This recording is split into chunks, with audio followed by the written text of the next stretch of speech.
The last photo my wife sent me was captioned, "Can't wait to feel you again. You're so much better than your brother in every way." The timestamp showed 2:14 p.m. on a Tuesday, during my biggest client presentation of the year. That was 3 days ago. But let me back up. My name is Michael Chen, and until last week, I thought I had everything figured out. I'm the CEO of Chen and Associates Architecture, a firm I built from the ground up with my younger brother David. Our father was an architect too, and his proudest moment was seeing both his sons follow in his footsteps. The Chen legacy, he called it. My wife and I met in graduate school, her studying interior design, me finishing my master's in architecture. We clicked instantly, building dream houses out of napkin sketches during coffee dates.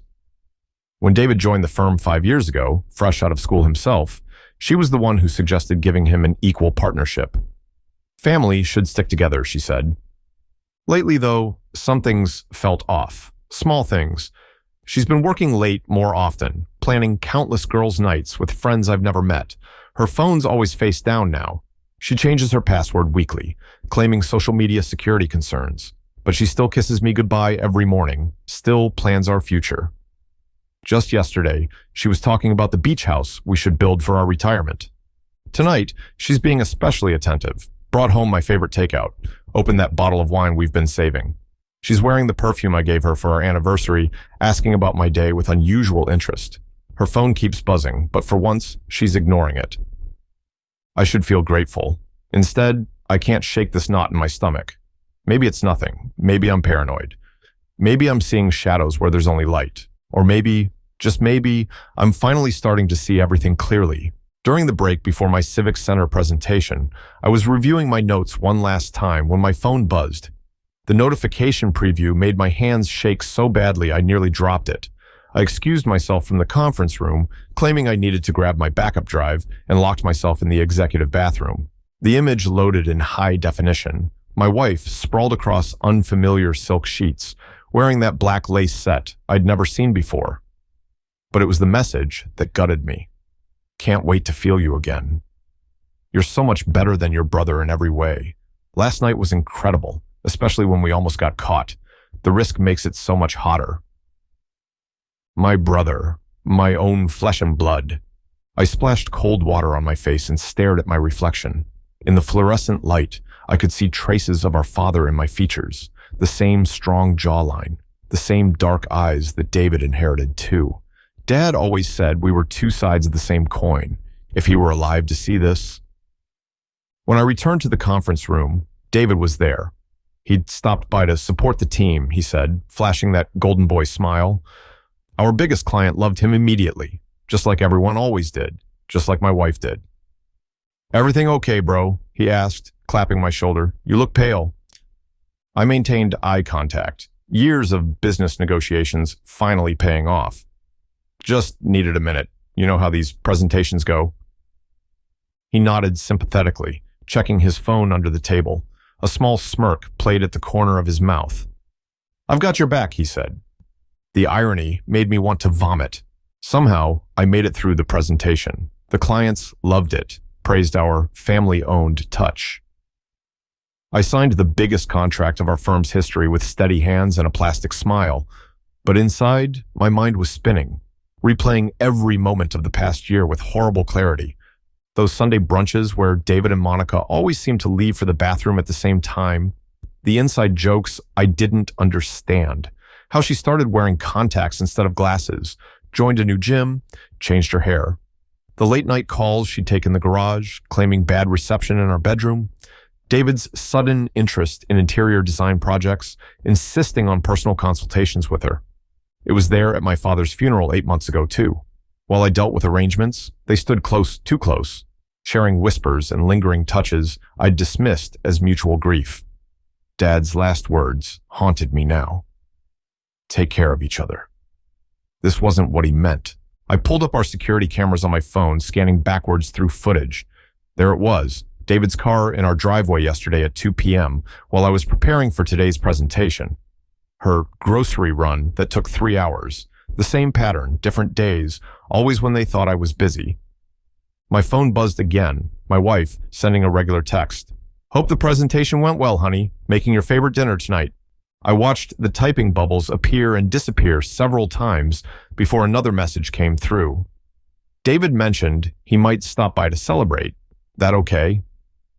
The casual cruelty of it struck me like a physical blow. They weren't even trying hard to hide anymore, or maybe they were just that confident in my blindness. I texted back, perfect. The more family, the better. Monica, what is this? I held out my phone, that damning message glowing on the screen. We stood in our kitchen, morning light streaming through windows she'd insisted on enlarging during the renovation David had overseen. She barely glanced at it. What do you mean? I can't even see. Then her face changed. Oh my God, Michael, I was hacked. Someone's trying to hurt us. Hacked. The word tasted bitter. So someone hacked your phone just to send me a sexual message meant for my brother? Your brother? That's... Her hand flew to her mouth. Michael, you can't possibly think...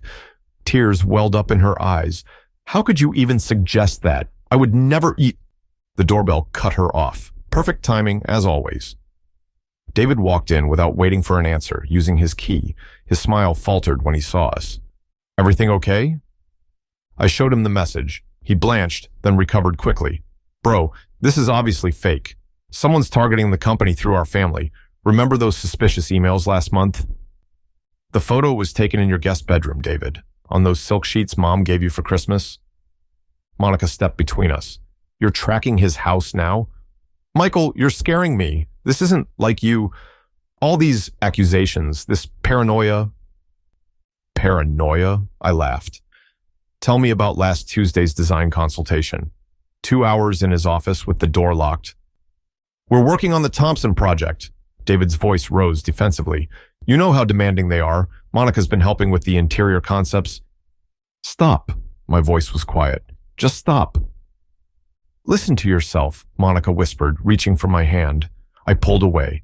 You're letting some fake message destroy everything we've built, everything your father wanted for this family. Don't you dare mention Dad. David's voice took on that familiar, soothing tone he used with difficult clients. You're stressed. The Civic Center project, the expansion plans, it's getting to you. Let me call Dr. Warner. Remember how he helped after Dad died? They were so practiced, so smooth. How many times had they done this? How long had they been playing me for a fool? You're right, I said finally. I need to clear my head. The relief on their faces was instant. Monica touched my arm. We love you. We'd never hurt you like that. I nodded, turned away so they wouldn't see my expression. In my pocket, my phone was still recording every word. I drive to Dad's old lake house, the one place David and Monica don't have keys to. It's dusty and cold, untouched since the funeral, but I need space to think, need to be surrounded by something real. Dad's architecture awards still line the walls. The photo of us at my wedding sits on the mantle. David as my best man, his hand on Monica's waist during their dance. I flip it face down, hands shaking. My phone chimes. A response from the IT forensics team I hired. Message metadata confirms. Sent from D-Chen's private device. Location data matches office coordinates. No evidence of hacking. Another message. This one from my PI.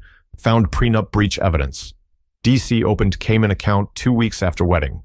Joint signatures with MC on safety deposit box. The truth hits me like a physical blow. They've been playing me since the beginning. Monica chose me to get to the firm, to get to David. Every moment of our marriage has been a carefully crafted lie. I think about Dad's last board meeting, how proud he was announcing my promotion to CEO instead of David. Michael thinks things through, he'd said. David's too impulsive. Monica had squeezed my hand under the table that day. Now I wonder if she was signaling to him. My phone buzzes again. Monica. Come home, we're worried about you. David and I think you need help. David. Bro, don't throw away everything Dad built over some misunderstanding. I walk to Dad's old drafting table, roll out a fresh sheet of paper, start writing everything down, dates, accounts, patterns, evidence. The architect in me needs to see the full blueprint of their betrayal. The truth is uglier than I imagined, but at least it's real. Every lie, every manipulation, every stolen moment, it all fits together into a perfect pattern of deceit. I take a photo of my timeline and send it to my lawyer with 2 words, "Start tomorrow." Then I text them both. "You're right, family is everything. See you at the board meeting." I find myself in the master bathroom of Dad's lake house at 3 a.m., staring at my reflection. The face looking back seems older, harder. Monica's toiletries from our last visit still clutter the counter, her favorite perfume, the one I now know David bought her. The rage hits without warning. The perfume bottle shatters against the wall, filling the air with her scent. Then everything else follows. The mirror, the soap dish, the fucking monogram towels she insisted we needed. My hands are bleeding, but I can't stop. Won't stop. Every broken piece feels like truth. "You're just like your mother," Dad had told David once.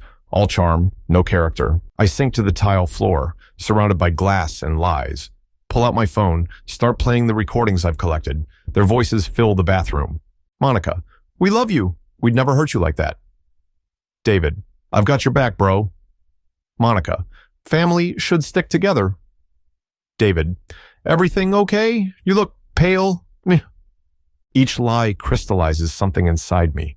This isn't about hurt anymore. This isn't about betrayal. This is about justice. I clean up methodically, bandage my hands, open my laptop and begin typing. Emergency board meeting agenda, financial audit findings, leadership restructuring, criminal charges consideration. The sun rises as I work, painting the lake gold. Dad used to say every great design starts with destruction, clearing the site, breaking ground, removing what doesn't belong. He taught us that rebuilding is an art. I make one final call. "Mr. Harrison?" "Yes, I need the board's proxy votes, all of them." "No, it can't wait until business hours." "Dad always said you were the one person he trusted besides me. I need you to prove him right." Time to break ground. The boardroom falls silent as the projector flickers to life. 10 faces turn from the audit reports in front of them to the image on screen. Monica and David, leaving the Maritimes Hotel. Date stamped 2 weeks after my wedding. "Michael, what is this?" Monica's voice shakes. She's wearing the diamond earrings I now know David bought her last month with company funds. The forensic audit team found quite a pattern. My voice is steady. Images advance. Dozens of hotel receipts spanning years. More surveillance photos, text message logs. And these were just in the company accounts. "Those photos could be anyone." David stands, all smooth confidence. As I've been trying to tell my brother, "The metadata doesn't lie, David." I nod to the forensic accountant. "Miss Jones, please continue." A sharp-suited woman steps forward. "Our team has identified $2.3 million in fraudulent expenses over 3 years. Wire transfers to shell companies, falsified vendor payments, all traceable to accounts in the Cayman Islands, jointly held by David Chen and Monica Chen." Monica reaches for my arm. "Baby, please." I step away. The private investigator found more. More photos appear. Monica entering David's house. Explicit photos they'd sent each other, timestamped during business trips I'd been on. Hotel surveillance footage. "You used company cards for everything. Sloppy." "That's..." David's mask finally cracks. "You can't..." "Actually, I can." I nod to security. They enter with 2 men in suits. These gentlemen are from the FBI's Financial Crimes Division. They're very interested in where that money went. The blood drains from David's face. Monica starts to cry. "You have choices," I tell them quietly. "Divorce papers, criminal charges, or full confessions and resignation letters. Choose carefully." David lunges for the documents. 2 security guards grab his arms. "You're just like Dad," he spits. "Always so fucking superior." "No." I gather my things. "Dad would have forgiven you. I won't." I leave them there, in the rubble of their own making. In my pocket, my phone buzzes with messages I'll never read. Some bridges aren't meant to be rebuilt. By dinner time, my phone is exploding with notifications. Monica's sister has already posted vague support messages. "Family isn't always what it seems. Stay strong, sis." The comments are filling up with mutual friends picking sides, dropping hints about always having suspicions. I watch from my office as David clears out his desk, supervised by building security. His coffee mug from Dad, his professional awards, the family photos he's poisoned. He keeps his chin up, but his hands shake as he drops his keys on the front desk. The local architecture community is small. Word travels fast. 3 clients have already called, asking pointed questions about stability and continuity of service. 2 of Monica's interior design clients canceled their contracts. Michael, my assistant, pokes her head in. Monica's in the lobby, says she needs to get some things from her office. Of course, one last power play. I find her there, mascara streaked, still wearing those damned earrings. You've humiliated me, she hisses. Everyone's talking. My own mother won't answer my calls. Ah, that's rich coming from you. I'll tell everyone how controlling you are, how you tracked us, stalked us. You mean like these messages? I hold up my phone. The ones where you and David plan how to gaslight me? Or should we talk about the money you've been stealing? She crumples, facade finally breaking. I did love you at first, but David, he was just... Save it for your lawyer. He's your brother. Not anymore. Back in my office, I signed the company restructuring papers. Even Mr. Harrison, David's longtime mentor, voted to remove him. The evidence was too damning, too embarrassing for everyone involved. My phone buzzes. A message from David. Hope you're happy. Dad would be so proud of how you've torn this family apart. I think of Dad's last words again. Take care of each other. Sorry, Dad. Some things can't be taken care of. Some things can only be cut away, like rot from otherwise good wood. I mute our family group chat and start drafting an email to our remaining clients. 2 weeks after the board meeting, I sit in my lawyer's office, reviewing the final divorce settlement. Monica's asking for half the company shares Dad left me in his will. She claims they're marital assets, since we were already engaged when he died. There's something you should see, I tell my lawyer, pulling out a folder. Inside is a single sheet of paper, the original handwritten letter Dad gave me the night before he died. Son, I've always known David would try to take the company someday. He's his mother's child, charming but ruthless. That's why I'm leaving you controlling interest with a clause. Your shares can never be transferred to David or any spouse. The company stays with you no matter what. Keep building, keep creating, make me proud. The lawyer smiles.